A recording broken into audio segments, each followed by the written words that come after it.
சமூக நீதினு சொல்லி பேரை வச்சு ஒரு சமூகத்துக்கு மட்டுமே அந்த நீதியை கொண்டு போயிட்டீங்க. ஒண்ணு சொல்லட்டுங்களா?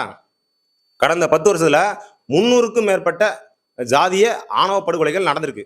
புரியுங்களா? இது வந்து கவினோட இஷ்யூ வந்து அந்த உடலை வந்து வாங்க மறுத்ததுனால தான் இப்ப இந்த அளவுக்கு பேசப்பட்டிருக்கு.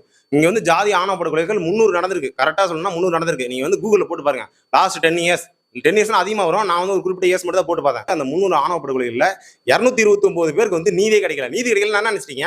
அந்த கேஸ் நடத்தவே இல்லை, பெண்டிங்லேயே வச்சிருக்காங்க. அந்த கேஸை நடத்த விடாம பண்ணி கவர்மெண்டே அந்த கேஸ் நடத்த விட மாட்டேது. ஏன்னா வந்து இந்த ஆதிக்க சாதி குரூப்ஸ்க்கு அகைன்ஸ்டா வந்து ஏதாவது வந்துருச்சு அப்படின்னா அவங்க கலவரம் பண்ணுவான், அது மூலியமா நம்மளுக்கு வந்து ஓட்டு வராது அப்படின்றதுனால அந்த பெண்டிங் அந்த கேஸை வந்து பெண்டிங்லேயே வச்சிருக்காங்க. இப்போ யாருக்கு வந்து இங்க நீதி வந்து பறிக்கப்படுது?